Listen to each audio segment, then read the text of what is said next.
Hello YouTube people. Alright, so it's been a little bit since I posted an actual talking video. I did post 2 recipe videos if you guys have watched those. Actually, there's been a couple, but my editing has gotten a little bit better in the last couple. If you haven't noticed from my Instagram, from my YouTube, every social media account, I am back on the keto train. Honestly, I chose to go back because I was looking back through like my old Instagram photos and like my Fitness Pal to see like what I was eating in the past, because lately I've just been kind of like eating, not really tracking anything, just kind of like whatever. I'm still like eating healthy and everything like that. I'm still going to the gym, blah blah blah, but I wasn't tracking protein well enough, and I did lose like 1 pound of muscle, and I know it sounds like nothing to everyone else, but to me it was such a big deal because I've always been good at like maintaining my muscle mass, eating enough protein. And I have a scale that measures that, so that's how I found that out. But yeah, it just made me rethink my whole diet, and I just like want to get back to feeling good about myself, and just like I felt like keto was that diet where I didn't really like try hard to eat a certain amount. I just kind of ate what I wanted as long as it was keto, and I actually looked pretty good on keto. I felt good, like my stomach was not bloated. Yeah, so many reasons to go keto. The reason that I stopped keto was because my hair was randomly falling out. I don't know why. I have a lot of hair if you haven't noticed. So that was a big deal to me. I do care about my hair.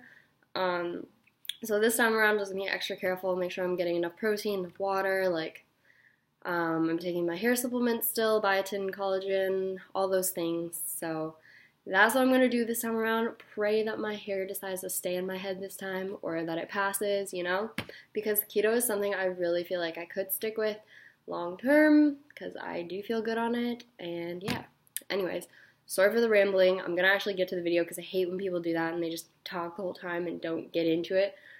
So anyways, this video is about how to get in ketosis without getting the dreaded keto flu. I did a video about this in the past, kind of like all the things you can do, but it was like quite a detailed, and I felt like I wrote a lot of things, so I just want to do one now that's a little bit simpler. It's like exactly what I did to get back in ketosis for the 3rd time, and let me tell you, this time around, 100 times better than any other time I've ever gotten ketosis. It was so easy. I am like on day 5 now, and I've had like barely any symptoms of the keto flu. I've had good energy. I haven't been tired. I haven't been sleepy. I haven't been nauseous or anything like that. Like, worst thing I've had is maybe a headache. That's it. So anyways, I'm going to show you exactly what I did to get in ketosis so you can do the same thing and not have to deal with any of the issues. And like I said, this is just exactly what I did. You can try different supplements if you prefer, or if you have a different brand wherever you are. This is just exactly what I did. Okay, so to start off with, I find one of the most important things is water, obviously. Keep yourself hydrated when you're trying to get in ketosis, because you will be peeing out water every 5 seconds of the day for the first couple days. So, yeah, drink a ton of water, because your body doesn't have carbohydrates to store that water in anymore. So when you stop eating carbs, your body stops holding on to so much water, and it just goes right through you. So drink a ton of water, and don't like skip out on this. Drink a ton. Alright, next thing is most important on keto. When you're also peeing a lot, you're also going to pee out a bunch of electrolytes, which you probably heard from a ton of other videos. So one of the most important ones to get in is sodium. So I have here jar of pickles. This is just one of the things I had for sodium. If I'm really low for the day, I will take some of these like in a little bag with me to work, and I'll just like snack on one of them during the day, and it definitely like brings your sodium levels back up again. Another thing I had is I make a cauliflower and bacon soup, which is super salty because you have the broth and you have the bacon. So bacon's another good food. Any food high in sodium will help you. If worse comes to worse, just drink a cup of salt water or a cup of broth, and there you go. But sodium's super important. If you start feeling like you're getting a headache or you're lightheaded or something like that, then that's the time that you know you should be having some sodium. And trust me, it makes a world of difference. Just eat all the sodium. Alright. Next thing is, actually, let's go with this. Magnesium. This one's super easy. All I do is take a pill, magnesium 500, You just need 1 pill a day, and you'll keep your magnesium levels up because that's another thing you'll be peeing out. This helps also with like your digestive tract, help you go to the washroom a little better. So I definitely recommend the magnesium. And the one I have is magnesium plus electrolyte, so it actually has a little bit of sodium, potassium in it as well, which is kind of nice. But again, if you can't find this one, just go with the regular magnesium. And then the last electrolyte is potassium, like I said in the last one. Potassium does not come in large doses just because there's always a fear that you're going to overdose on potassium. So you need quite a lot per day, but these pills the ones I have, are only 50 milligrams a pill, which is like nothing considering you're supposed to have like around 3,000 milligrams a day. So what I do is I just take 1 with each meal. I try and eat foods that are rich in potassium too, like, you know, like avocados, or I think it's, like spinach or, almonds. Correct me if I'm wrong, I don't know.